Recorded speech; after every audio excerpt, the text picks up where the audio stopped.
নমস্কার। আজকে আমাদের আলোচ্য বিষয় আমিও পারি। মনোবিজ্ঞানীরা বলেন একজন মানুষ তখনই কাজটি সবচেয়ে ভালোভাবে করতে পারে যখন সে নিজেকে কাজের মধ্যে পুরোপুরি মনোনিবেশ করতে পারে। এটা যতটা সহজে বলা, বাস্তবে করাটা ঠিক ততটাই কঠিন। সারাদিনে হাজারটা বিষয় আমাদের মনকে প্রভাবিত করে, কিন্তু ভালো কিছু করতে গেলে আমাদের প্রতিবন্ধকতাগুলিকে সুন্দরভাবে মোকাবিলা করে ভালো কিছু করার অনুশীলন করা দরকার। আজকে আমার এই বিষয়টি উপস্থাপন করার মূল উদ্দেশ্য হল আপনারা যাতে সমাজে প্রতিষ্ঠিত হওয়ার লক্ষ্যে মনের নেতিবাচক মনোভাবগুলিকে হারিয়ে সময়ের মধ্যে কাজটি যাতে সুন্দরভাবে সম্পন্ন করতে পারেন। প্রতিটি সফল মানুষের প্রেরণা নেওয়ার একটা নিজস্ব পদ্ধতি আছে। শুধু পড়াশোনা করলেই হবে না, সেই জানা শেখা তাকে সঠিকভাবে আয়ত্ত করা, আত্মস্থ করার জন্য অনুপ্রেরণার প্রয়োজন হয়। প্রেরণা বা মোটিভেশন একজন মানুষকে সারাদিন তার কাজের ক্ষেত্রে সফল হওয়ার জন্য কাজ করার একটা শক্তি যোগায়। আপনার মোটিভেশনের জায়গা যদি শক্তিশালী থাকে, তাহলে ছোট ছোট ব্যর্থতা সাময়িকভাবে মনকে দুর্বল করে জীবনে বড় প্রভাব ফেলতে পারে না। এখন দেখে নেওয়া যাক কি কি কারণে আমরা অসফল হই। জীবনে ঝুঁকি নেওয়ার ক্ষমতা কম, তাৎক্ষণিক একটা ফলের আশা করা, সবসময় শর্টকাট পদ্ধতি অবলম্বন করা, আমাদের ধৈর্য শক্তি কম, সুযোগগুলো যেগুলো আসে সেগুলোকে চিহ্নিত করার অক্ষমতা, নিয়মানুবর্তিতার অভাব, ভুল থেকে নতুন কিছু শেখার তাগিদটাই কম, কিছু করার জন্য সাহসের অভাব, সীমাবদ্ধ জ্ঞান এবং সর্বোপরি একটা বিপন্ন মানসিকতা, অর্থাৎ এসব করে কিছু হবে না। কিন্তু আমি যদি কোনো লক্ষ্য অর্জন করতে চাই, তাহলে ওই বিষয়ে প্রতিদিন একটা সময়ে গভীর চিন্তা করা, মোটিভেশনের বই পড়া, স্পিচ শোনা, সফল মনীষীদের জীবনী পড়া, যেগুলো আমাদের সারাদিন মনটাকে চাঙ্গা ও আত্মবিশ্বাসী করে তুলতে সাহায্য করে। কাজে মন না বসলেও জরুরি কাজটি সময় মতন যদি আমরা করে ফেলতে পারি, তাহলে সবসময় আমরা একটা ভালো জায়গায় পৌঁছাতে সক্ষম হব। মন না বসা একটা অজুহাত মাত্র।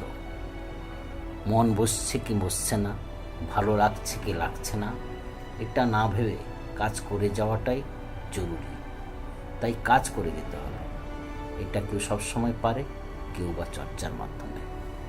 সফল হওয়ার অন্যতম শর্ত হল কাজের প্রতি নিজের ভেতর থেকে অনুপ্রেরণা বা মোটিভেশন সৃষ্টি করতে পারা। সফল মানুষেরা প্রয়োজন মতো নিজেদের মধ্যে কাজ করার অনুপ্রেরণা সৃষ্টি করতে পারেন। এটা অসম্ভব কিছু নয়, অনেক মানুষ এটা করে দেখিয়েছেন। এই কারণেই তারা যে কোনো অবস্থায় সেরা পারফরমেন্স দিতে পারেন। সেজন্য অন্যদের থেকে তারা অনেক বেশি সফল। প্রথমত, লক্ষ্যকে সঠিকভাবে নকশা করা। লক্ষ্য ঠিক করলেই হবে না। আমরা সবসময় লক্ষ্য ঠিক করা এবং সেই লক্ষ্য অর্জনের জন্য কাজ করার কথা শুনে থাকি, কিন্তু শুধু একটি লক্ষ্য ঠিক করা এবং তা অর্জনের জন্য কাজ করে যাওয়াই যথেষ্ট? আসলে সেটাকে রীতিমতো ডিজাইন বা নকশা করতে হয়, যাতে চোখটা বন্ধ করলে পুরো রোড ম্যাপটা চোখের সামনে ভেসে উঠতে পারে। মনে করুন একজন মানুষ ঠিক করলেন তিনি 3 মাসে 10 কিলো ওজন কমাবেন। ওজন কমানোর জন্য তিনি প্রতিদিন ব্যায়াম করবেন এবং আগের চেয়ে কম খাবেন। এই ধরনের অস্পষ্ট লক্ষ্য কখনই পূরণ হওয়া সম্ভব নয়। এই অস্পষ্টতার কারণে তিনি আসলে কতটা কি করবেন সেটাই ভালো মতন বুঝে উঠতে পারছেন না, আর সেজন্যই মোটিভেশনটা তার মধ্যে আসবে না। যেদিন ভালো লাগবে সেদিন উনি ব্যায়াম করবেন, আর যেদিন ভালো লাগবে না সেদিন করবেন না। কিন্তু তিনি যদি লক্ষ্যটা ঠিক করেন যে প্রতিদিন 1 ঘন্টা শরীরচর্চা করবেন, এর মধ্যে 30 মিনিট হাঁটবেন, 10 মিনিট পেটের চর্বি কমানোর ব্যায়াম করবেন, 10 মিনিট ডন করবেন, 10 মিনিট প্রাণায়াম করবেন, তাহলে লক্ষ্যটি অনেক বেশি সুনির্দিষ্ট হবে। এছাড়া দিনে 1 প্লেটের বেশি ভাত খাবেন না, রাত্রে 2টো রুটি, একটু সবজি, তখন লক্ষ্যটি আরও গভীরভাবে সুনির্দিষ্ট হবে এবং ওজন কমানোর ব্যাপারে নতুন করে একটা মোটিভেশন তৈরি হবে। প্রতিদিন নির্দিষ্ট কাজগুলি করতে না পারলে নিজের মনের মধ্যে একটা অস্বস্তি সৃষ্টি হবে। আপনার লক্ষ্য যেটাই হোক সেটাকে ভালোভাবে যত পারেন বিস্তারিতভাবে ডিজাইন করুন। কাজটি কখন, কোথায়, কিভাবে, কতক্ষণ হবে সেটা ভালোভাবে ঠিক করুন। প্রয়োজনে লিখে রাখুন। করণীয় কাজগুলি লিখে রাখলে কাজের প্রতি আগ্রহ এবং গুরুত্ব দেওয়ার প্রবণতা বাড়ে। দ্বিতীয়ত, কাজের ফলাফলের উপরে মনোনিবেশ করা। এটা স্বাভাবিক যে মুড না থাকলে কাজ করতে ইচ্ছে করে না। সবসময় মানুষের মুডও সমান থাকে না, সবসময় কাজের মানও ভালো হয় না। কিছু মানুষ এই দুর্বলতাগুলিকে কাটিয়ে উঠতে পারে। মুড না থাকলেও নিজের সেরা পারফরমেন্স দেওয়ার জন্য অনুপ্রাণিত থাকতে পারে। কোনো বিষয়ে দক্ষ হওয়ার আগে সেই কাজটি করতে অনেক বেশি শ্রম দিতে হয়। যে কম্পিউটারে টাইপ করতে দক্ষ নয় তার কাছে এটা খুবই বিরক্তিকর ও কষ্টকর কাজ, কিন্তু যে দক্ষ তার কাছে এটা বেশ মজার ব্যাপার। কিন্তু ব্যাপারটাকে মজার পর্যায়ে নিয়ে আসতে বেশ কষ্টকর প্রক্রিয়ার মধ্য দিয়ে যেতে হয়েছে। এই অবস্থায় অনেকেই কাজের মোটিভেশনটা হারিয়ে ফেলেন। এসব ক্ষেত্রে সফল ব্যক্তিরা কাজের ফলাফলের দিকে ফোকাস করেন। কাজটা শেষ হলে সাফল্য উপভোগ করতে কেমন লাগে সেটা নিয়ে তারা চিন্তিত। তাই কোনো কাজ সাফল্য আনতে হলে সেই কাজে সফল হওয়ার পর কী হবে তা নিয়মিত ভাবতে হয়। দিনের একটা সময় নিরিবিলিতে বসে ভাবা উচিত। যদি কেউ ধরে নেন যে খুব সহজে লক্ষ্যে পৌঁছে যাবেন, তাহলে কাজ শুরু করার পরে একটু বাধা ও কষ্ট দেখলে কাজ করার ইচ্ছেটাই নষ্ট হয়ে যায় এবং হতাশাগ্রস্ত হয়ে পড়েন। সফল ব্যক্তিরা প্রথমেই মেনে নেন যে বড় কিছু অর্জন করতে হলে কষ্ট হবেই।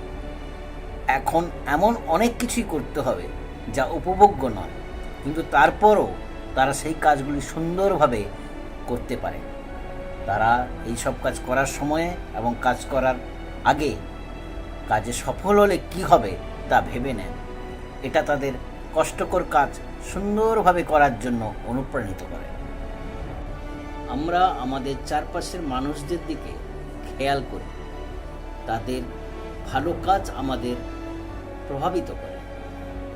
একজন সফল মানুষের সঙ্গে কথা বলা, চ্যাট করা আমাদের ভালো পারফর্ম করতে উৎসাহ দিতে পারে।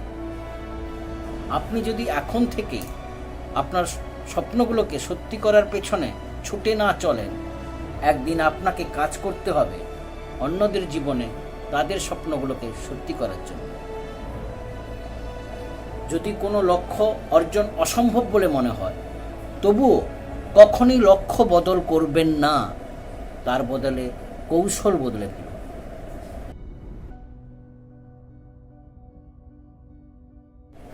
পরিশেষে বলি, আপনি আপনার কাজের ফাঁকে আপনার মোবাইলে বা ল্যাপটপে বা কম্পিউটারে এই সকল অনুপ্রেরণামূলক চর্চা করতে পারেন। এর ফলে আপনার কাজের প্রতি আগ্রহ নিশ্চিত বাড়বে। আসুন আজ থেকে এই বিষয়গুলো আরও ভালোভাবে অভ্যাস করার চেষ্টা করি। সকলকে নমস্কার, সকলে ভালো থাকবেন।